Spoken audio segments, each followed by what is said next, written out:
Hi viewers, welcome to our release home channel. நம்ம daily use பண்ணுற பொருட்களை எப்படிலாம் பயன்படுத்தலாம்ங்கிற ஒரு சில குறிப்புகளை தான் நம்ம இந்த வீடியோவில் நம்ம பார்க்க போகிறோம். அதுக்கு இந்த வீடியோவை நீங்கள் ஸ்கிப் பண்ணாமல் பாருங்கள். அப்போ தான் உங்களுக்கு முழுமையான விவரம் உங்களுக்கு கிடைக்கும். அதுக்கு முன்னாடி நம்ம ரிலீஸ் ஹோம் சேனலை சப்ஸ்கிரைப் பண்ணாதவங்க சப்ஸ்கிரைப் பண்ணிடுங்க. பக்கத்தில் பெல் ஐக்கானை கிளிக் பண்ணிக்கோங்க. இப்போ வீடியோக்குள்ளே போகலாம் வாங்க.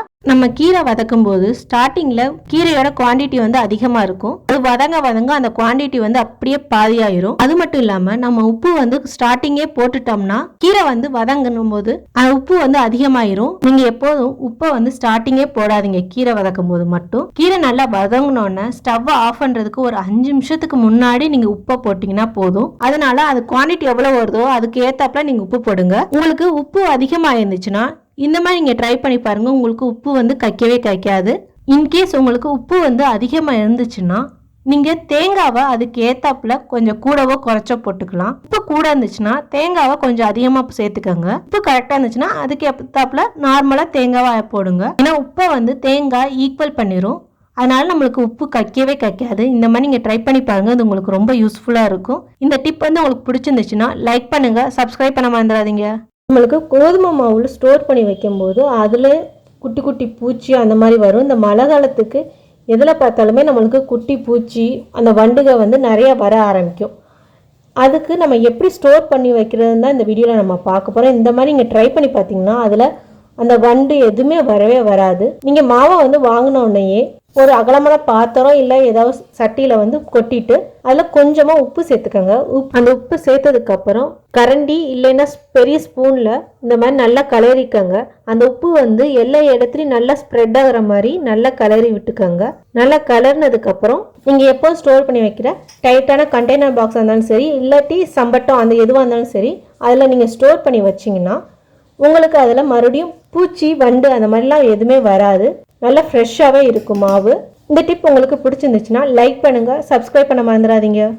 நம்ம வீட்டில் வாழைப்பூ சமைக்கிறோம்னா அந்த வாழைப்பூவை நறுக்குனதுக்கு கொஞ்சம் நேரத்துலேயே பார்த்தீங்கன்னா அது வாழைப்பூ ரொம்ப கருப்பாயிரும். அதோட சமைக்கும் போது நமக்கு டேஸ்ட் எப்போதும் உள்ள டேஸ்ட் இருக்கவே இருக்காது. வாழைப்பூவை நம்ம ஸ்டோர் பண்ணி வைக்கிறது. ஏன்னா அந்த மாதிரி சும்மா வெளியிலே வச்சிருந்தாலும் அது கருப்பாயிரும். இந்த மாதிரி வாழைப்பூ கருக்காம இருக்கிறதுக்கு இந்த மாதிரி நீங்க ட்ரை பண்ணி பாருங்க. வாழைப்பூ கருக்காம சூப்பரா சமைக்கலாம். ஃபர்ஸ்ட் வாழைப்பூல நடுவுல ஒரு நரம்பு மாதிரி இருக்கும் பாருங்க. இந்த நரம்பை ஃபர்ஸ்ட் எடுத்துடணும். நரம்பை எடுத்ததுக்காக மேல ஒரு ஸ்கின் மாதிரி ஒண்ணு இருக்கும். கொஞ்சம் மேல மட்டும் இருக்கும். அந்த ஸ்கின்னை மட்டும் அது ஸ்கின்னையும் சேர்த்து எடுத்துருங்க. இந்த நரம்பையும் ஸ்கின்னையும் எடுத்துட்டு தான் நம்ம சமைக்கணும். அதோட சேர்த்து சமைக்க கூடாது. அந்த நரம்பையும் ஸ்கின்னையும் ரிமூவ் பண்ணதுக்கு அப்புறம் இந்த மாதிரி கட் பண்ணி ஒரு தண்ணியில போடுவோம். இந்த மாதிரி தண்ணியில போட்டீங்கன்னா வாழைப்பூ சீக்கிரமாவே கருப்பாயிரும். அதுக்கு வெறும் தண்ணியில போடாம அந்த தண்ணியில ஒரு 2 டேபிள் ஸ்பூன் தயிர் இல்லைன்னா மோரோட கலந்துக்கோங்க. நல்லா மிக்ஸ் பண்ணிக்கோங்க. இந்த மாதிரி நல்லா மிக்ஸ் பண்ணிட்டு இந்த மாதிரி அந்த வாழைப்பூவை நறுக்கி போட்டீங்கன்னா அது ரொம்ப நேரத்துக்கு நம்ம கருக்கவே கருக்காது. நம்மளுக்கு எப்போ தேவையோ அது அப்போதைக்கு அந்த தண்ணியிலேருந்து எடுத்துக்கிட்டா போதும். இந்த நரம்பு ஸ்கின்னை ரிமூவ் பண்ணவே நம்மளுக்கு ரொம்ப நேரம் இழுக்கும். அதுக்கு நம்ம ஃப்ரீ டயத்தில் இந்த மாதிரி நீங்கள் ரிமூவ் பண்ணிட்டு ஒரு டைட்டான கண்டெய்னர் பாக்ஸில் நல்லா ஸ்டோர் பண்ணி ஃப்ரிட்ஜில் வச்சிருங்க. அதை கட் பண்ணக்கூடாது. கட் பண்ணீங்கன்னா அது எப்படியும் கருப்பாயிரும். அதுக்கு இந்த மாதிரி அந்த ஸ்கின்னையும் நரம்பையும் மட்டும் ரிமூவ் பண்ணிட்டு ஒரு டைட்டான கண்டெய்னர் பாக்ஸ்ல ஸ்டோர் பண்ணி வைங்க. உங்களுக்கு எப்ப தேவையோ அப்போதைக்கு நீங்க ஃப்ரிட்ஜ்ல இருந்து எடுத்து வச்சுக்கலாம். இந்த மாதிரி ஸ்டோர் பண்ணி வைக்கிறனால அது ரொம்ப நேரத்துக்கு நல்லா ஃப்ரெஷ்ஷா இருக்கும். அதுவும் டைட்டான கண்டெய்னர் பாக்ஸ்ல தான் வைக்கணும். காத்து படுற மாதிரி வச்சோம்னா அது கருப்பாயிரும். இந்த மாதிரி நீங்க ட்ரை பண்ணி பாருங்க. இது உங்களுக்கு ரொம்பவே யூஸ்ஃபுல்லாகவும் இருக்கும். இந்த டிப் உங்களுக்கு பிடிச்சிருந்துச்சுன்னா லைக் பண்ணுங்க, சப்ஸ்கிரைப் பண்ண மறந்துடாதீங்க.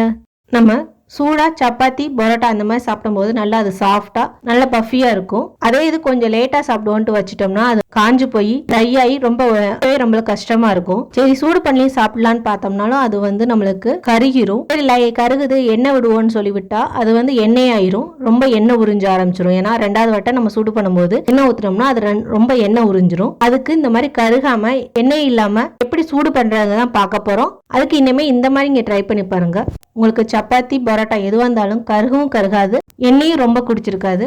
அது வேற ஒன்றும் இல்லை. தோசைக்கல் காஞ்சோன்னு அதுல சப்பாத்தியோ பரோட்டா ஏதோ அதை போட்டுருங்க. அதை வச்சுட்டு அதை சுத்தி வர கொஞ்சமா தண்ணி ஊத்திக்கங்க. இந்த மாதிரி நம்ம தண்ணி ஊத்திட்டு சூடு பண்றதுனால அந்த சப்பாத்தி பரோட்டா ரெண்டுமே கருகாம சூப்பரா சூடு பண்ணிடலாம். நல்லா சாஃப்டாவும் இருக்கும். இங்க பாருங்க, சூப்பரா நம்மளுக்கு ரெடி ஆயிடுச்சு. நீங்க இந்த மாதிரி ட்ரை பண்ணி பாருங்க. உங்களுக்கு ரொம்ப யூஸ்ஃபுல்லாவும் இருக்கும். இந்த டிப் உங்களுக்கு பிடிச்சிருந்துச்சுன்னா லைக் பண்ணுங்க, சப்ஸ்கிரைப் பண்ண மறந்துடாதீங்க. எலுமிச்சம்பழத்தை புழிஞ்சிட்டு அந்த சக்கையை நம்ம எப்போதும் தூக்கி போட்டுருவோம். அந்த மாதிரி தூக்கி போடாதீங்க. ஏன்னா வந்து இந்த மழை காலத்தில் வந்து பேட் ஸ்மெல்ஸ் கொஞ்சம் நிறையா வரும், பாத்ரூம்லேயும் அதே மாதிரி ஸ்மெல் வரும். அதுக்கு இந்த மாதிரி நீங்கள் ட்ரை பண்ணி பார்த்தீங்கன்னா உங்களுக்கு வந்து அந்த மாதிரி பேட் ஸ்மெல் வரவே வராது. யூஸ் அண்ட் த்ரோ மாஸ்க்கை வச்சு தான் இப்போ நம்ம பண்ண போகிறோம். அந்த யூஸ் அண்ட் த்ரோ மாஸ்க்கு வந்து 3 லேயர் உள்ளது. அதனால் ஒரு எட்ஜை வந்து இந்த மாதிரி நீங்கள் சிசரை வச்சு நீங்கள் கட் பண்ணிக்கோங்க. இந்த மாதிரி கட் பண்ணதுக்கப்புறம் இங்கே பாருங்கள், இந்த மாதிரி 3 லேயர்ஸ் வரும். எலுமிச்சம்பழம் சக்கையை வந்து அந்த லேயரில் நீங்கள் எதில் வேணால் நீங்கள் போட்டுக்கோங்க. இந்த மாதிரி போட்டுட்டு சோடா பவுடரை வந்து லைட்டாக போடுங்க, ரொம்ப வேணால் 1/4 டேபிள் ஸ்பூன் போதும். அதை போட்டதுக்கப்புறம் நல்லா கலந்து விட்டுக்கோங்க. இந்த மாதிரி நல்லா கலந்து விட்டுட்டு அந்த ஒரு சைடில் உள்ள லப்பரை வச்சே நீங்கள் வந்து அதில் ஒரு நாட் மாதிரி போட்டுருங்க. வாங்க, இந்த மாதிரி நாட் போட்டுட்டோம், அது வந்து வெளியில் வராது. இதை வந்து நீங்கள் உங்கள் கிச்சன்லேயோ இல்லை பாத்ரூம் உங்களுக்கு எங்கே ஸ்மெல் வர மாதிரி இருக்கோ அந்த இடத்துல நீங்கள் வச்சிங்கன்னா அந்த லெமனும் சோடாவும் ரியாக்ட் ஆகி நல்ல ஸ்மெல் கொடுக்கும். அந்த இடத்துல பேட் ஸ்மெல்ங்கிறது வரவே வராது, நல்லா கொஞ்சம் வாசனையாக இருக்கும். இந்த டிப் வந்து உங்களுக்கு பிடிச்சிருந்துச்சுன்னா லைக் பண்ணுங்கள், சப்ஸ்கிரைப் பண்ண மறந்துடாதீங்க. பருப்பை வந்து நம்ம என்ன தான் வாங்கி பாதுகாத்து நல்லா டைட்டான கண்டெய்னரில் ஸ்டோர் பண்ணி வச்சாலும் அதில் குட்டி குட்டி பூச்சிலாம் வந்துடும். அது வந்து நம்ம என்ன பண்ணாலும் அந்த பூச்சியை வந்து போகவே முடியாது. அதுக்கு இந்த மாதிரி நீங்கள் ட்ரை பண்ணி பாருங்கள், அந்த குட்டி குட்டி பூச்சிலாம் அந்த பருப்பில் வரவே வராது. நீங்கள் பருப்பை வாங்கிட்டு ஒரு கண்டெய்னரில் கொட்டிருக்குங்க, இல்லைன்னா ஒரு பெரிய அகலமான பாத்திரத்தில் கொட்டிக்கோங்க. கொட்டிட்டு அதில் லைட்டாக கொஞ்சமாக எண்ணெய் விட்டுட்டு நல்லா கலரி விட்டுக்கோங்க. கையிலையோ இல்லைன்னா ஏதாவது கரண்டி அந்த மாதிரி இதெல்லாம் வச்சு நல்லா எல்லா இடத்துலையும் ஸ்ப்ரெட் ஆகிற மாதிரி நல்லா ஃபுல்லாக கலரிடுங்க.